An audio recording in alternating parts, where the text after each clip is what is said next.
to 5%. And they said, a couple of them came up to me. One in particular said, sir, we've been trying to get it up to 3% for 20 years, and we haven't been able, and you got it up to 5%. So they're going to be, most of them, I guess almost all of them, are going to be contributing now, 5%, a number that people are surprised at, but you need it today. The United States accounts for 2/3 of all NATO defense spending, and since I began pushing for additional commitments in 2017, believe it or not, our allies have increased spending by $700 billion. I said to people, you don't have any money, and a lot of them weren't paying. And so I started the process, and I picked it up as soon as I got back, which is 6 months ago. And following my election last November, almost all have accelerated plans to reach the 2%, 3%, 4%, and then ultimately, very quickly, 5%.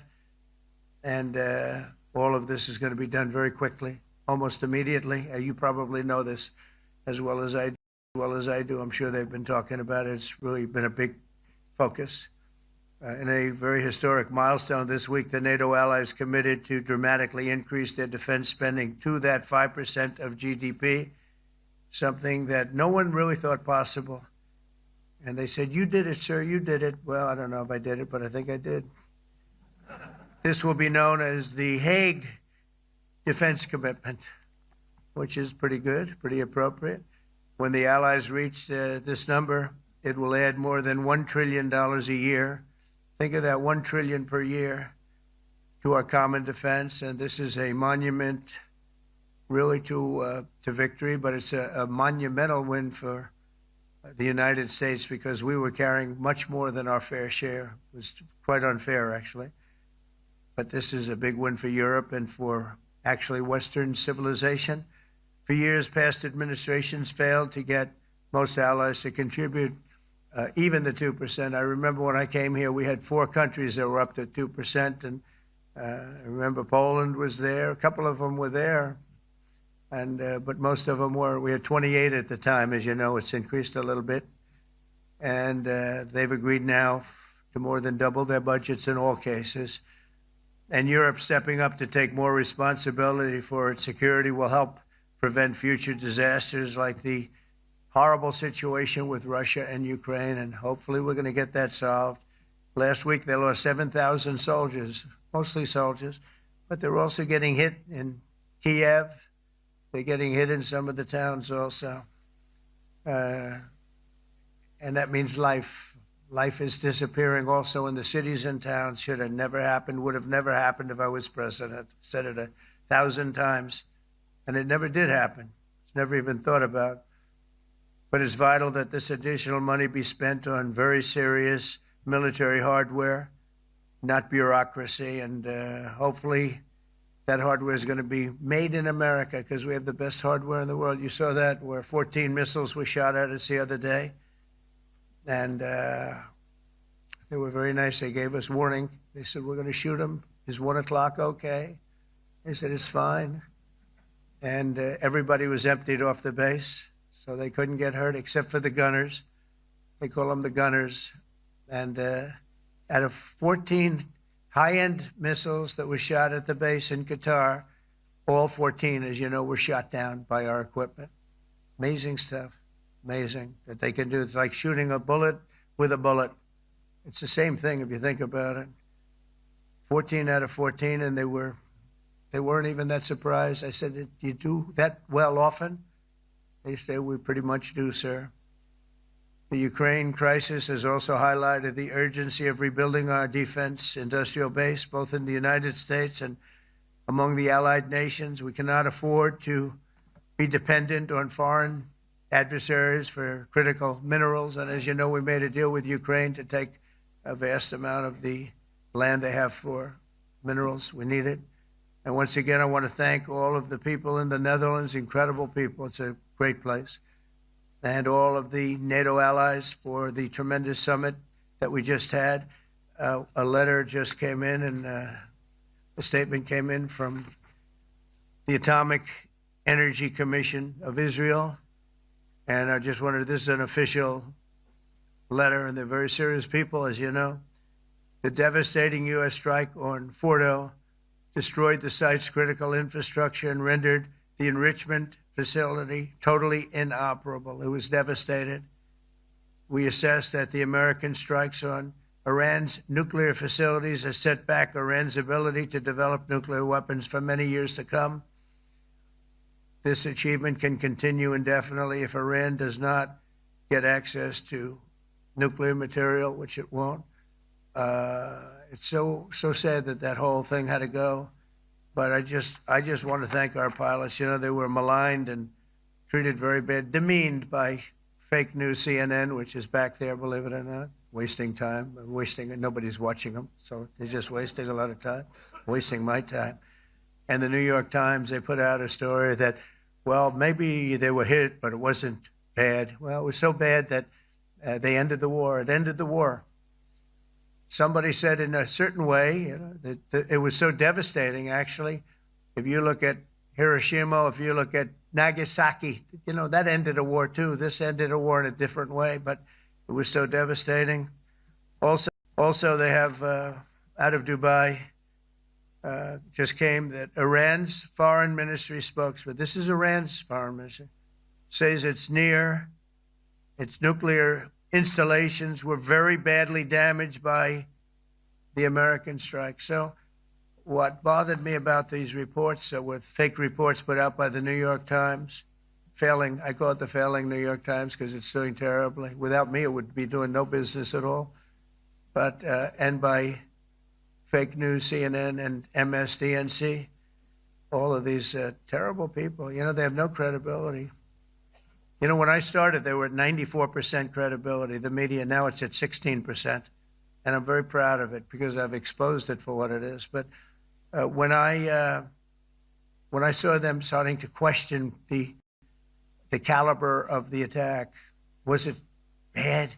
Well, it was really bad. It was devastating. They were obliterated. In fact, you can't get into the tunnels. They just put that over. That just came out. They can't, there's no way you can even get down. The whole thing is collapsed in a disaster.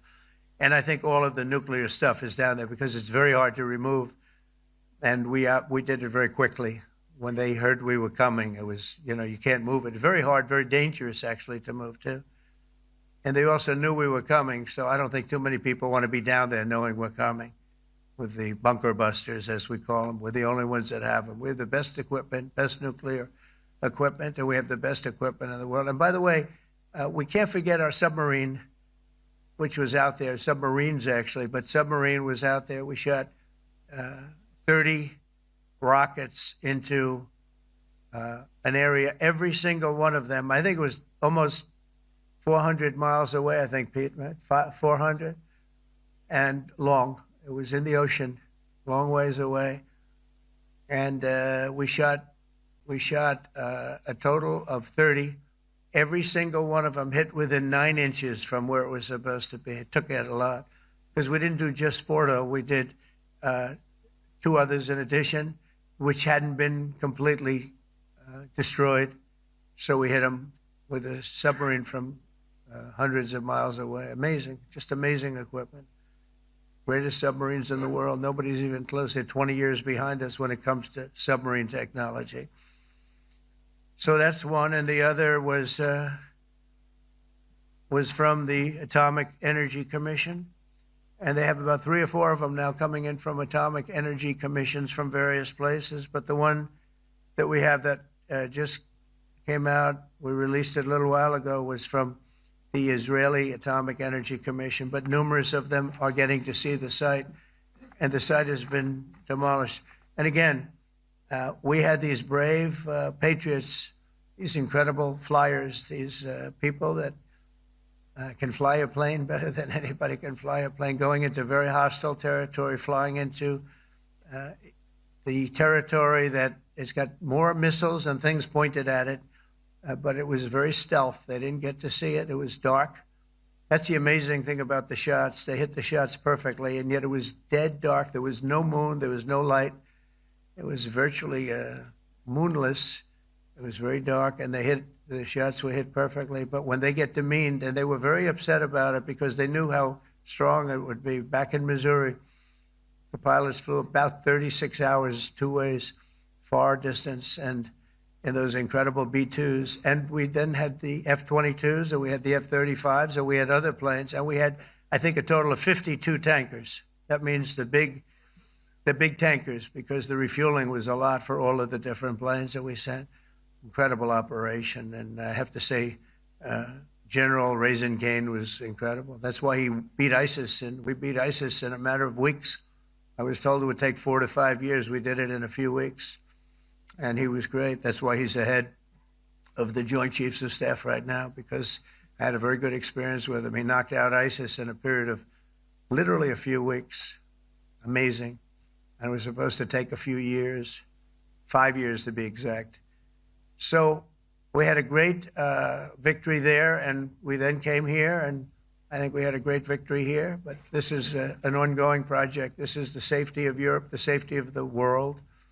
And they've raised it from 2% to 5%, something which nobody, and you're talking about over $1 trillion a year. So we're talking about a lot of money from coming in from countries that we're not paying nearly enough to be effective. So I have, as you know, Marco Rubio with me, and Pete Hegseth, Secretary of State and Secretary of War. Should we say Secretary of War? Should we say Secretary? You know, it used to be called Secretary of War. Maybe for a couple of weeks we'll call it that, because we feel like warriors. It used to be called Secretary of War. In fact, if you look at the old building next to the White House, you can see where it used to be Secretary of War. Then we became politically correct, and they called it Secretary of Defense. I don't know, maybe we'll have to start thinking about changing it, but we feel that way. Do we have any questions, please? Wow. That's a lot of questions.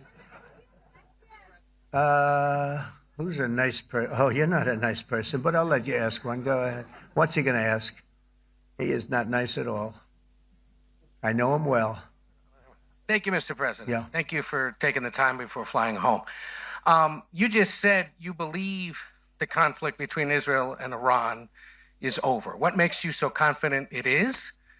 And what do you do if it isn't? Because I dealt with both, and they're both tired, exhausted. They fought very, very hard and very viciously, very violently, and they were both satisfied to go home and get out. And can it start again? I guess someday it can. It could maybe start soon. I think a big telltale sign was when, as you know, Iran somewhat, by not much, violated the ceasefire, and Israel had the planes going out that morning, and there were a lot of them, 52 of them. And I said, you got to get them back. And they brought them back. They didn't do anything. They brought them back. It was very good. I thought it was amazing, actually. They have fought a hell of a war. They fought very hard. I think the war ended, actually, when we hit the various nuclear sites with the planes. And I just hope you people can give these pilots, these are the best pilots in the world. They're the best shots in the world. They call them shots. That's what they are. And wait a minute. And I just hope you can give them the respect they deserve, because they came home to fake news. And like, oh, gee, there was hardly any damage. The things are decimated. So, but I think, no, I think they're very much finished. I think Israel's going to get back to doing what they do. And I think that Iran's going to get back. You know, Iran has a huge advantage. They have great oil, and they can do things. I don't see them getting back involved in the nuclear business anymore. I think they've had it. They've been at it for 20 years, and I don't see that happening either. Now, if it does, we're always there. It won't be me. It'll be somebody else, but we're there. We'll have to do something about it. Yes, please, go ahead. Go ahead. Oh, fake news, CNN? Here, I'll hold it. Oh, yeah, here we go. Wait till you hear this question. Thank you, sir. You should really say how great our soldiers and our warriors are. I think everyone appreciates our soldiers and our warriors. I do have two questions for you, Mr. President. You just cited Israeli intelligence on these attacks. Earlier, you said U.S. intelligence was inconclusive. Are you relying on Israeli intelligence for your assessment of the impact of the strikes? No, this is also, Iran made the statement. And it's also, if you read the document that was given, that Pete can talk about if you'd like, the document said it could be very severe damage. But they didn't take that. They said it could be limited or it could be very severe. They really didn't know, other than to say it could be limited or it could be very, very severe. And you didn't choose to put that. because it was very early after. Since then, we've collected additional intelligence. We've also spoken to people who have seen the site, and the site is obliterated. And we think everything nuclear is down there. They didn't take it out. Okay, question? Please, go ahead.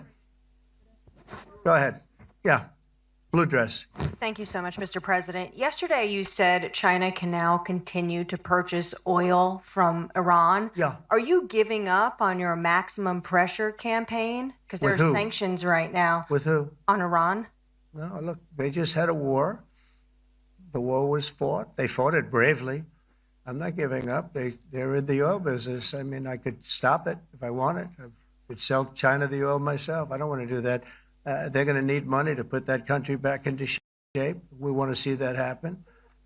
Would it? No. If they're going to sell oil, they're going to sell oil. We're not taking over the oil. We could have, you know. I used to say with Iraq, keep the oil. I could say it here, too. We could have kept the oil. No, China is going to want to buy oil. They can buy it from us. They can buy it from other people. But you're going to have to put that country back into shape. It desperately needs money. Yeah. Mr. President. Yeah, please. Here we go. I'm picking the beauties today. Go ahead. Mr. President, Secretary General Rutte has described President Putin as an adversary, a threat, an enemy. Do you view him the same way? And in addition to that, you mentioned General Kane, your chief of staff, the chairman of the Joint Chiefs of Staff. General Kane. Yes, he has said that Mr. Putin has territorial ambitions beyond Ukraine. Do you view that in the same way? Possible. That in the same way? Possible. I mean, it's possible. I know one thing. He'd like to settle. He'd like to get out of this thing. It's a mess for him. He called the other day. He said, "Can I help you with Iran?" I said, "No, you can help me with Russia." Because, you know, in the last few weeks, we took care of India and Pakistan, Kosovo, Serbia. I think on Friday we have coming in, the Congo is coming in, and Rwanda is coming in. That was a vicious war that went on, a machete war, heads chopped off all over Africa. They're coming in. We did 2 others in addition to that. Nobody's ever done anything like this. No, I consider him a person that's, I think, been misguided. I'm very surprised, actually. I thought we would have had that settled easy. I've settled 4 of them in the meantime. But he did call up, and he said, you know, he's close to Iran. He'd like to help us get a settlement. I said, no, you help me get a settlement with you, with Russia. And I think we're going to be doing that, too. Yeah, please. Go ahead, please. Thank you, Mr. President. You've made clear your position on what impact the strikes had. I wanted to ask you what is next with Iran. For instance, is there any indication from U.S. intelligence that Iran was able to move any material, including No, we just the uranium? opposite. We think we hit them so hard and so fast they didn't get to move. And if you knew about that material, it's very hard and very dangerous to move. It's called in many people they call it dust, but it's very, very heavy. It's very, very hard to move. And they were way down. You know, they're 30 stories down. They're literally 30, 35 stories down underground. You think you got it all? Oh yeah, we think we got. We think it's covered with granite, concrete, and steel. Can I ask you, are you interested in restarting negotiations with Iran? And if so, have they reciprocated? So or is our this people, sort of a settled Marco matter? could answer, but our people are not. I'm not. The way I look at it, they fought. The war's done, and you know I could get a statement that they're not going to go nuclear. We're probably going to ask for that, but they're not going to be doing it. But they're not going to be doing it anyway. They've had it. They've had it. Now maybe someday in the future we'll want that. But I've asked Marco, do you want to draw? I just asked him the question as we were walking on the stage. Do you want to draw up a little agreement for them to sign? Because I think we can get them to sign it. I don't think it's necessary. Marco, do you want to talk about that, please? Mr. President, I think President Trump has shown a willingness to meet and talk to anybody in the world who's interested in peace.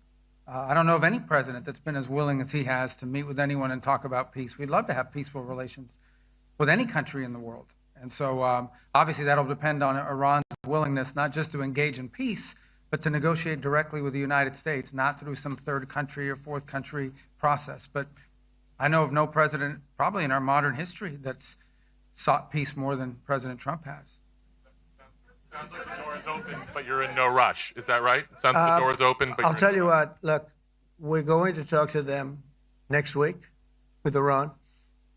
We may sign an agreement. I don't know. To me, I don't think it's that necessary. I mean, they had a war, they fought. Now they're going back to their world. I don't care if I have an agreement or not.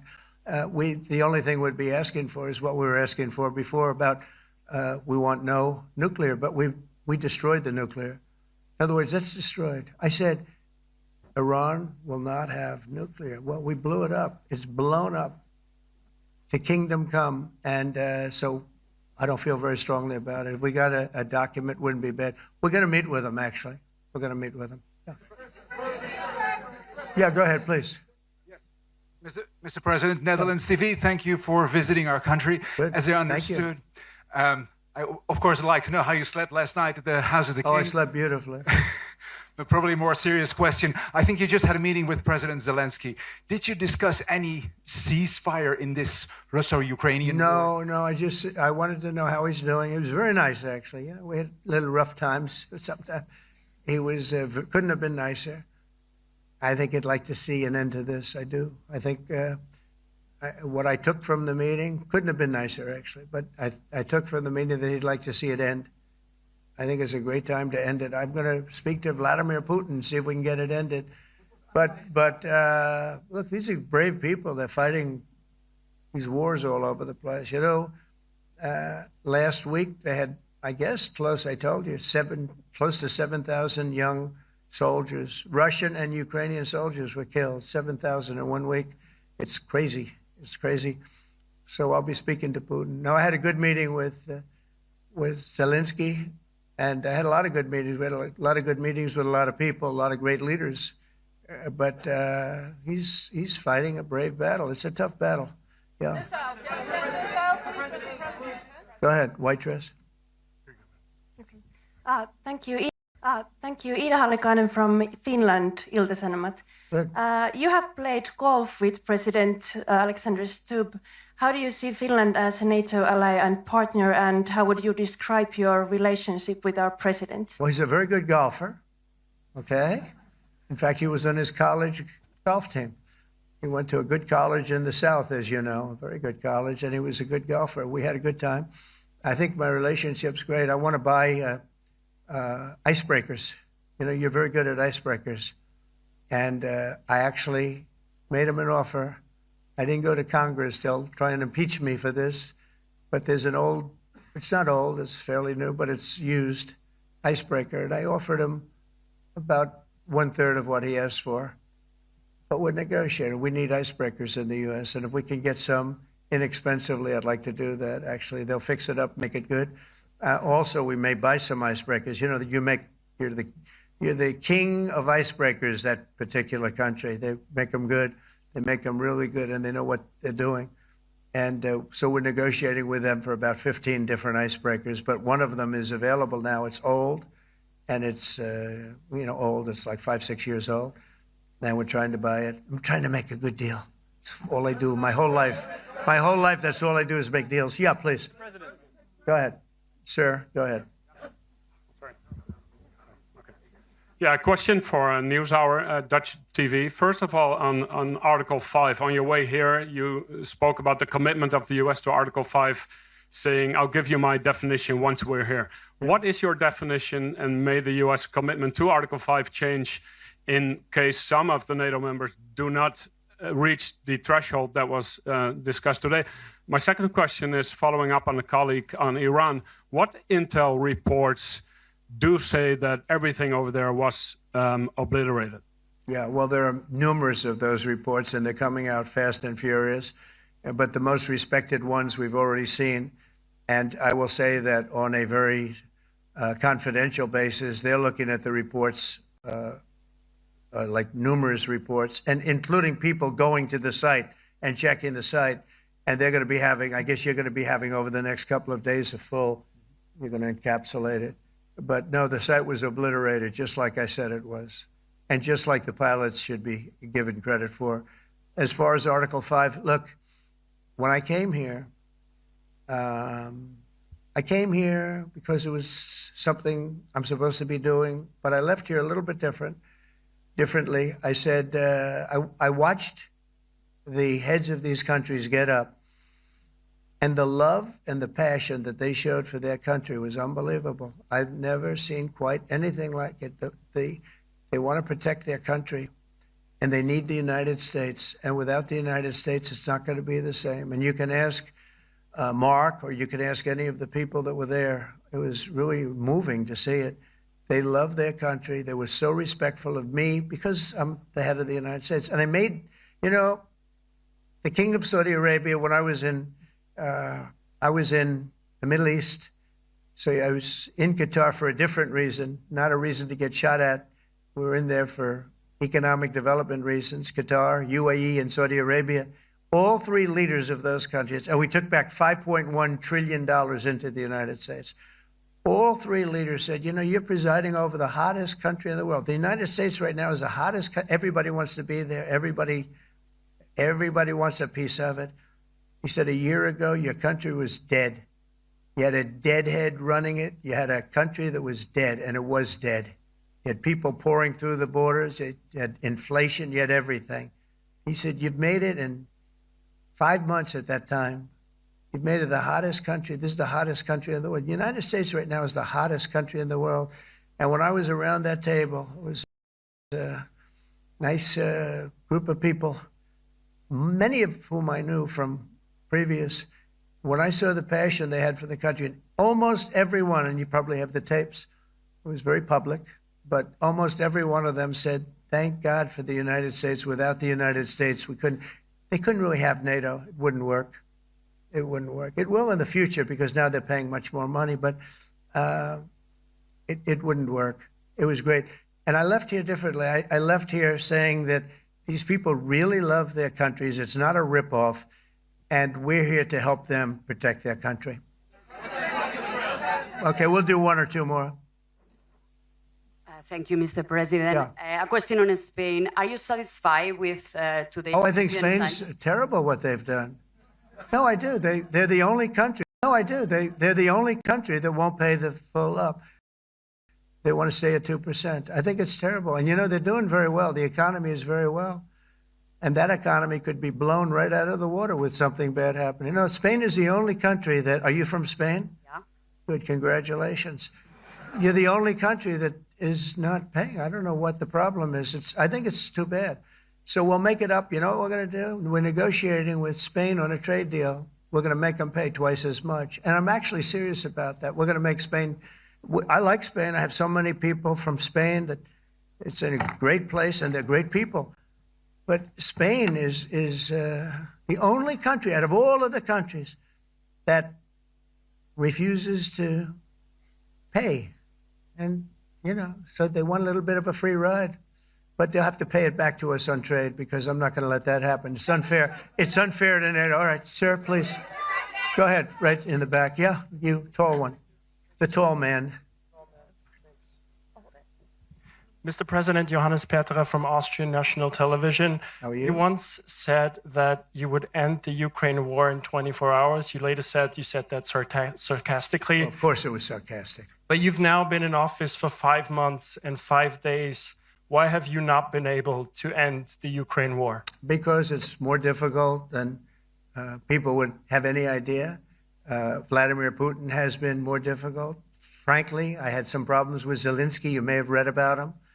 And it's been more difficult than other wars. I mean, look, we just ended a war in 12 days that was simmering for 30 years, frankly. We ended Rwanda and the Congo. It's coming to sign the documents. We've already signed basic documents, but they're coming, I think, to the White House on Friday.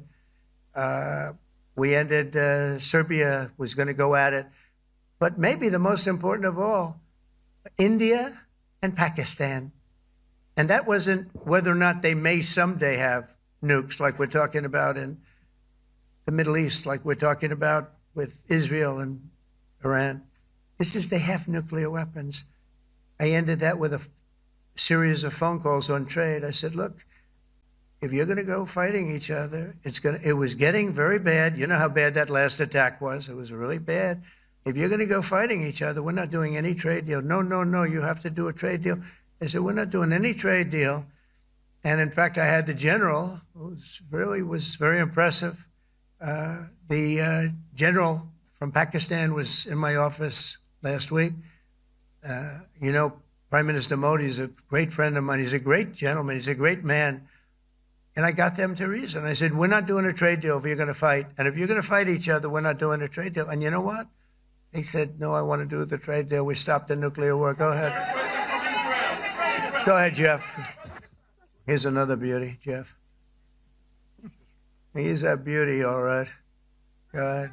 Mr. President, a follow-up on Ukraine. Will the United States contribute any more money to Ukraine's defense this year to the $5 billion that allies are giving? And one question, you had another meeting with the Dutch opposition leader, Mr. Wilders. Can you tell us about that meeting? And are you upset about his anti-Muslim stance? I'm not upset about it. It's just his view.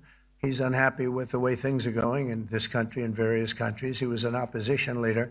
And I was asked to meet with the opposition leader by the people that are running. I think they have some deal where if you have a meeting, you're supposed to meet with an opposition leader. I said, that's strange.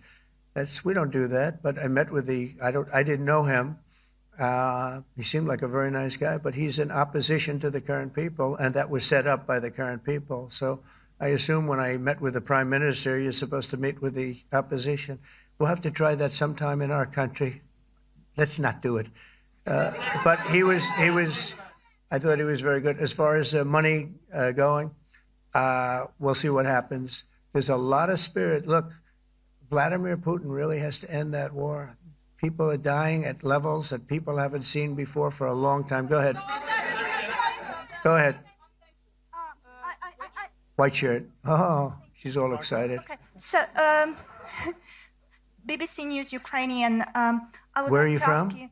I'm from Ukraine. Oh. So my question to you is whether or not the U.S. is ready to sell anti-air missile systems Patriot to Ukraine. We know that Russia has been pounding Ukraine really heavily right now. Are you living yourself now in Ukraine? My husband is there. Wow. And I can see you it's amazing. And me with the kids, I'm in Warsaw actually, because he wanted me to be Is your husband a soldier? No? He's there now? Yeah. Wow. That's rough stuff, right? That's tough. And you're living here? That's tough. And you're living here? In Warsaw. And you're a reporter? I am. Good. So let me just tell you, they do want to have the missiles, okay, as they call them, the Patriots. And we're going to see if we can make some available, They're very hard to get. We need them too. We were supplying them to Israel. And they're very effective, 100% effective. Hard to believe how effective. And they do want that more than any other thing, as you probably know. That's a very good question. And I wish you a lot of luck. I mean, I can see it's very upsetting to you. So say hello to your husband, okay? Thank you. Go ahead. Thank you. Thank you, Mr. President. You were criticizing... Where are you from? Bloomberg News. Oh, Bloomberg. Wonderful. You were criticizing the Federal Reserve Chair before coming to this summit. Yeah, I think he's terrible. I was wondering if you've begun interviewing different candidates for the Fed pick. Yeah, I know within 3 or 4 people who I'm going to pick. I mean, he goes out pretty soon, fortunately, because I think he's terrible. We have no inflation. We have a tremendous economy. Hundreds of billions of dollars of tariff money is pouring in. Factories are being built because they don't want to pay the tariffs, so they're building them all over the country. I think we're close to $15 trillion. I told you $5.1 trillion from the Middle East alone, but of investment money coming in. There's never been anything like that in the history of our country. But we have no inflation. And we have borrowing because Biden, stupidly, they did short-term debt. So we have borrowing coming up.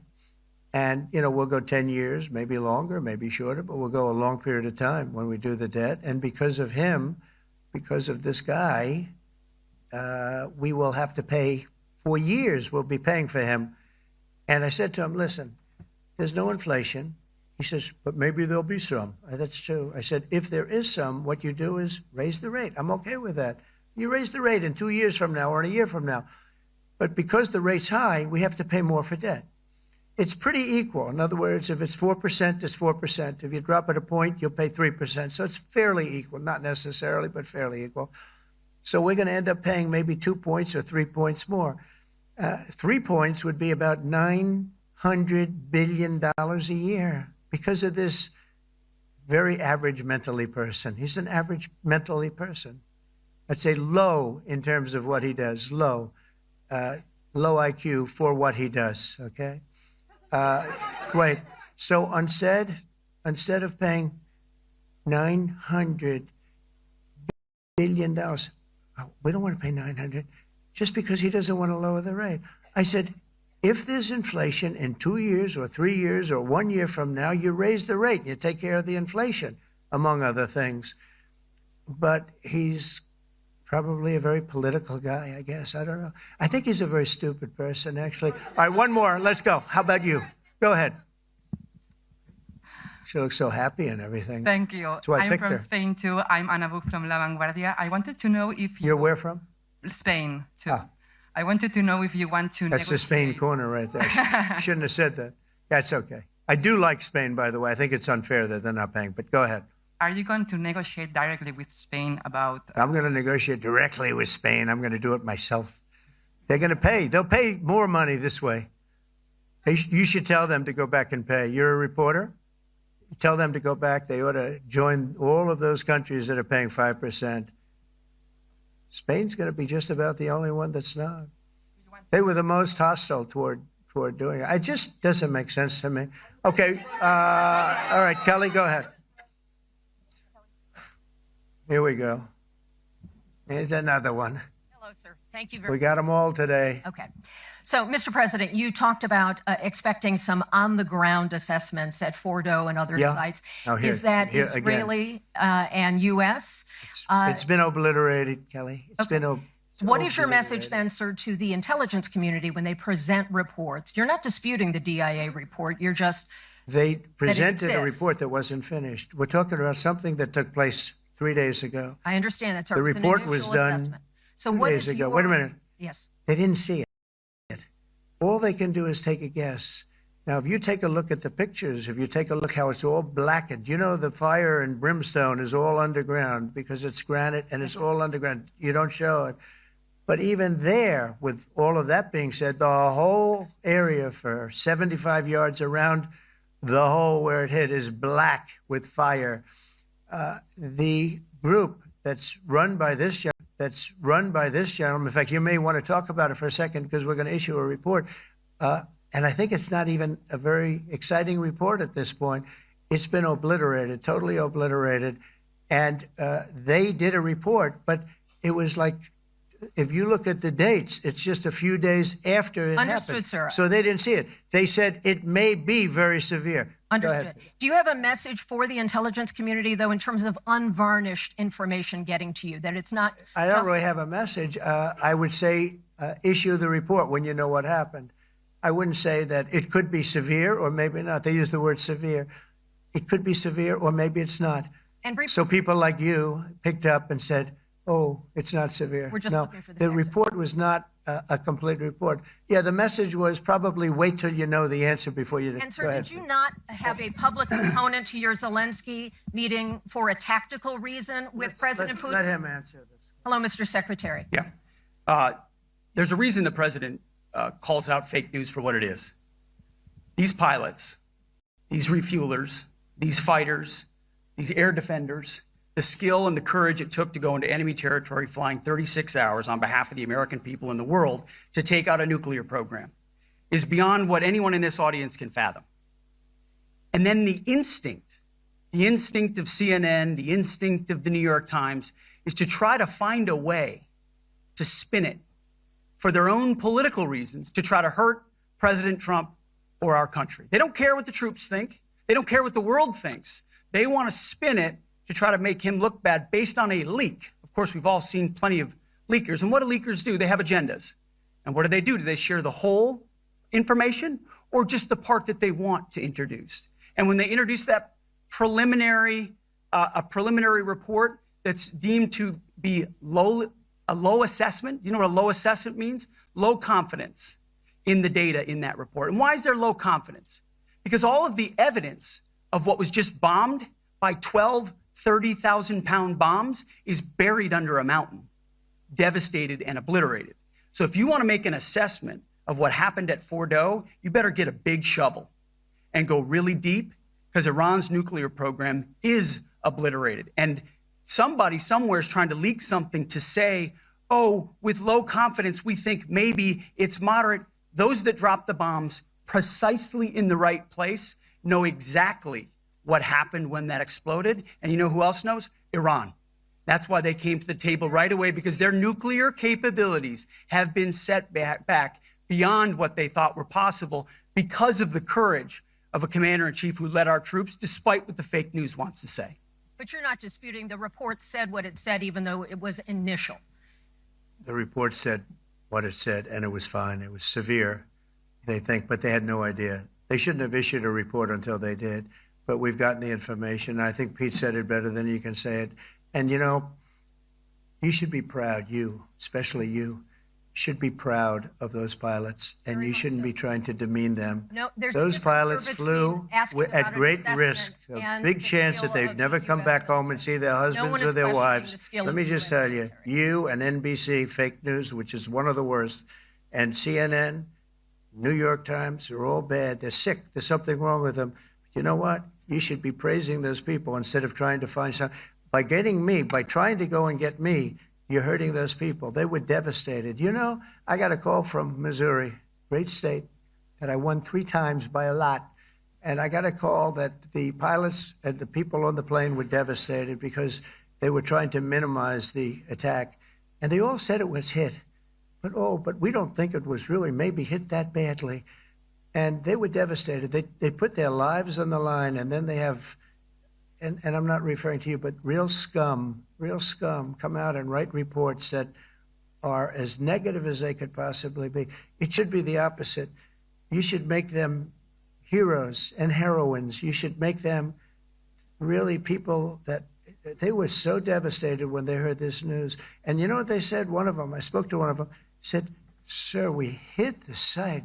It was perfect. It was dead on." Because they don't understand fake news, because they have a normal life, except they have to fly very big, very fast planes. But it's a shame. You should be making them heroes. All right, in the back. Go ahead, back, white, yeah. White jacket, yeah. Go ahead, give my mic. Hello. Deborah Haynes from Sky News. Mark Rutte, the NATO chief, who is your friend, he called you daddy earlier.